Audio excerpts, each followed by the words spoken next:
Hey guys, nize ko meze neza, muze dutegurane Cerelac y'umwana. Turi buze gukoresha Cerelac iyi ngiyi, mwana wanjye yarengeje umwaka, ari hagati y'amezi 6 na 36. Hanyuma rero muze tuyitegure. Cerelac rero ni nziza ku mwana kuko birimo intungamubiri nyinshi zitandukanye, irimo amavitamine, irimo imbuto, ibirimo ibintu byinshi pe. Muze rero tuyitegurane.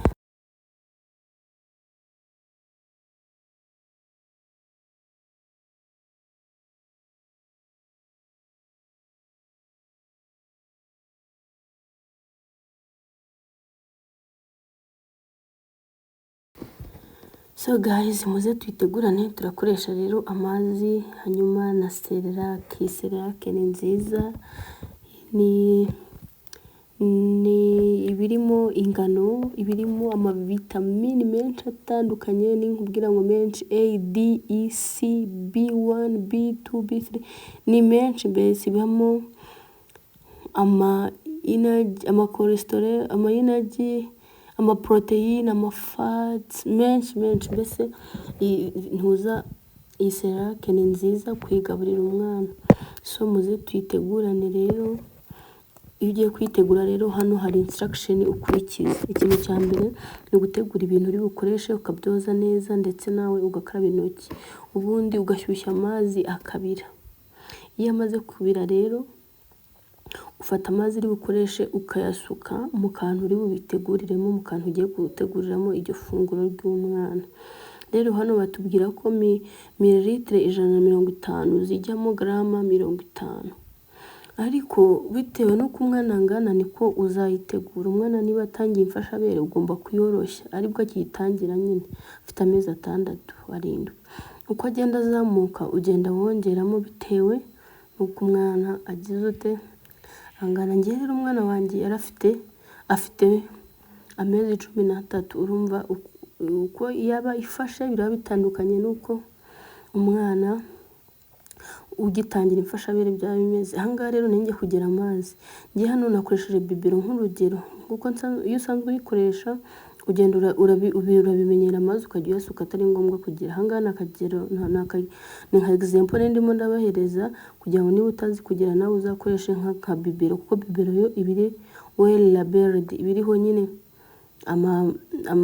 ibipimo bigaragara.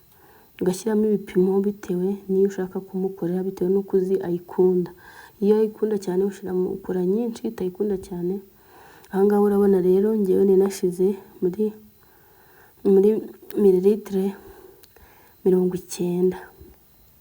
Hanyuma rero batubwiye ngo hajyamo grama 50 muri mililitre 150. Rero ngewe nagabanije, ndavuga ati nano mililitre 50, I mean grama 50 n'utuyiko 8 dutoya two tundi two gukoresha mu cyayi.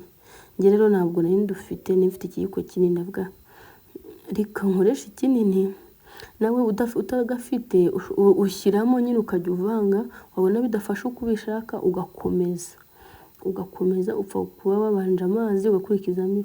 Ni byiza kureba instruction kugira ngo uze kuzubahiriza. Ikindi umuntu ugiye kuyigura, ndabashishikariza ko wajya ubanza ukareba igihe izabera expired. Hari igihe uyiguze ugasanga irabura nk'iminsi 3 cyangwa icyumweru cyangwa ibyumweru 2, kandi wenda umwana wawe ataba yimaze icyo gihe. Rero ni byiza kumanza wareba igihe izabera expired, igifite igihe nyine byibuze ukwezi, ukaba wayikoresha nyine neza. Ahangaha rero nakoresheje ikiyiko kinini nkuko nababwiye nicyo nari mfite. Manza nashyiramo ibiyiko 2, ubundi ndavanga nkareba uko bimeze. Umakinga sure ko ivanze neza nyine, nta bintu by'ibifu birimo, biri ahantu hagiye hatandukanye. Ahangaha rero navanze nahise mvanga.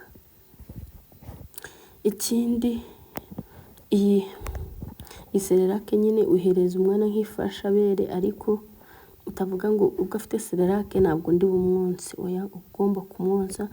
Nta kintu kiruta amashereka.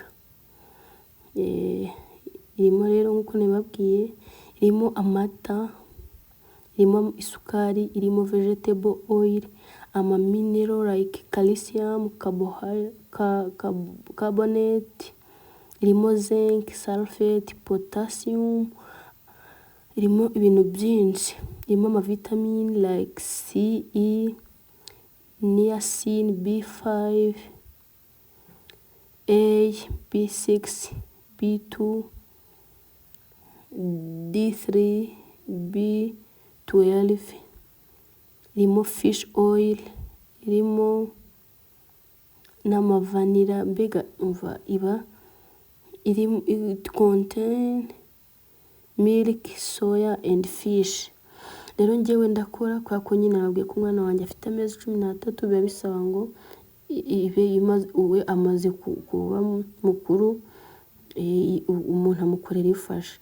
Rero bitewe nuko umwana angana, hano niyo mpamvu nagiye mbereka nshyiramo kaza kongeraho, bitewe nuko umwana angana ugenda wongeramo Cerelac bitewe nuko agize ute angana, ukavanga neza.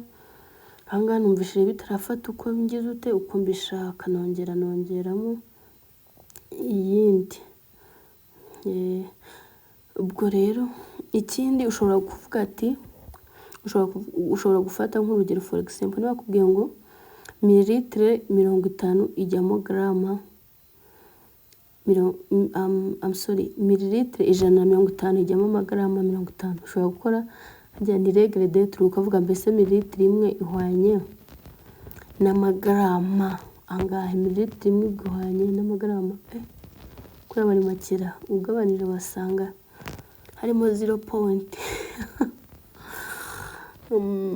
kuko ufashe 150 ukayinganya na 50, rimwe ahwana na 50 tuganije na 50, ngo cyari kimwe cya gatatu gram.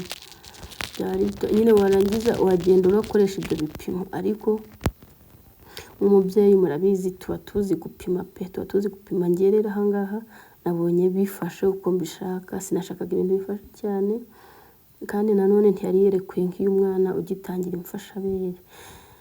Hanyuma rero nawe uzabikora gutyo mpaka ugeze ku rugero wifuza. Wakoze kureba video yanjye, niba wisoje Imana iguhe umugisha, kandi mwibuke gukora subscribe, like, share na comment. Tuzasubira muri video y'ubutaha, niba mushaka ko tujya dutegurira n'abana, ni ukuri munyandikire muri comment. Ahangaha rero ndimo ndababwira ingredient ariko nazivuze nimba nazibereka, kandi mbibutsa kujya mureba expired date. Thank you for watching, bye.